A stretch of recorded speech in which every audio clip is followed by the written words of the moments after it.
At the Nebraska Farm Bureau Annual Convention in La Vista, I'm Joe Gangwish, joined by President Steve Nelson of Axtell. So, Steve, you had your annual address to the group on Monday, talking about several issues important to the group. Let's start with property taxes. That's got to be the biggest one, isn't it? Well, it really is. That'll be our number one issue for the 2016 legislative session. We've been working on property taxes on that issue for several years now, and we know that the root issue there is how we fund education in the state of Nebraska. So what we're talking about are solutions that relate to creating a more fair and balanced way to fund education here in the state. All right, talk about the solutions. It sounds like that you've narrowed it down to one that you feel that you would be happy with for farmers and ranchers across the state. The key aspect of that would be to cap the amount of property tax that can be used to fund education. We'll in our delegate session, we'll discuss that, and undoubtedly we'll set a kind of a specific number there. So we're looking at somewhere maybe in that 30 to 40% range, the amount of property tax money that could be used to fund education, and that would be across the state. It would be in urban and rural areas as well. And then we're also looking at continuing to look at ways to address the spending side of it with the proper amounts of caps and controls on spending also. But we realize that this is not a simple issue, that even though I think that's a very straightforward way to address the issue, that we would have to come up with other sources of funding for education.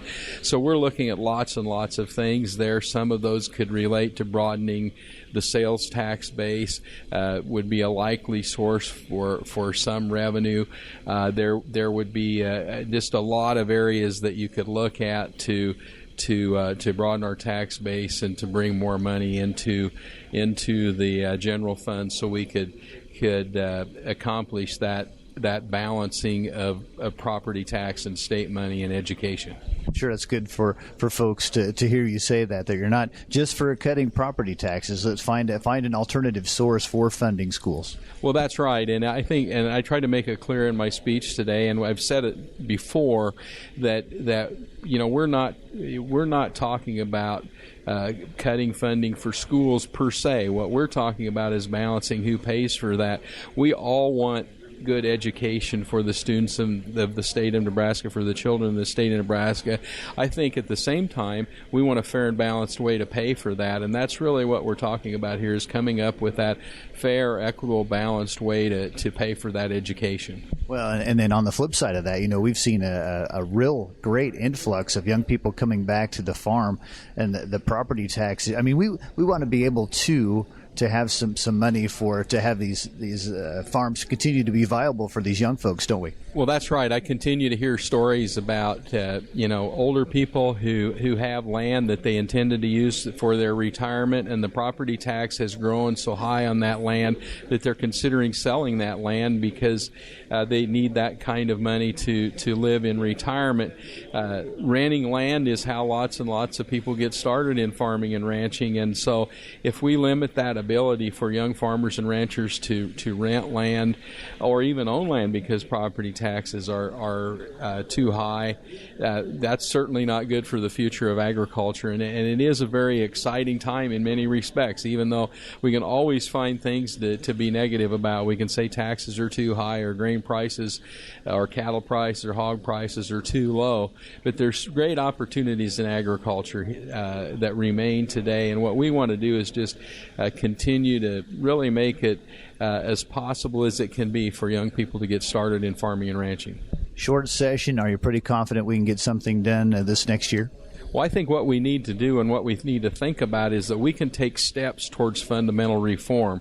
Whatever we come up with that has fundamental reform will probably need to be phased in over a period of time. So it's not going to happen in 1 or 2 or 3 years. But we can start on that right now. And so I think that things can happen in a short session. I'm realistic enough to know that may be more difficult than if it were a longer session. But what we keep saying is that we believe now is the time to take action, and we're going to continue to push that and be as helpful as we can in the process. One of the great things about being here in Omaha or in the La Vista area is it's an opportunity to talk to people in the urban areas as well as our rural members, and we know, we are certain that this property tax issue is not just a rural issue, it's an urban issue too, and we need to work together on that with not just rural senators but urban senators alike. And so that's going to be what we will do as we move forward in the next session. Let's switch gears and talk about some livestock issues, especially the hog industry. You've been proponents of Packer ownership in Nebraska, and that's been debated. Why Packer ownership? Tell us about what's going on in surrounding states. Well, there's things about agriculture sometimes that you like and things that you don't like. We all have opinions about that. But the fact of the matter is we've seen the livestock industry in Iowa and in Minnesota and other states surrounding us grow in double-digit percentages over the last 10 years. Well, in Nebraska, where we have the packing plants, we've only seen single-digit growth, less than 3% growth or around a 3% growth. So we're losing out. We have this opportunity, or we have this ability to grow, have great feed resources. We have the land to produce livestock, and yet we're actually shipping that livestock out of Nebraska to be fed. So we can really take advantage of that if we are open to all of the different opportunities that are out there. And I'm not going to stand here and say, well, one particular way to feed livestock is better than another way to feed livestock. What I do know is that things change over time, and we just have to be willing to move with those changes and make sure that our members, both young people and existing farmers and ranchers, have the tools that they need to grow their businesses here in Nebraska. National scale, a country of origin labeling, WTO allowing Mexico and Canada to have the retaliatory tariffs that just coming out. Tell us again your position. Sure.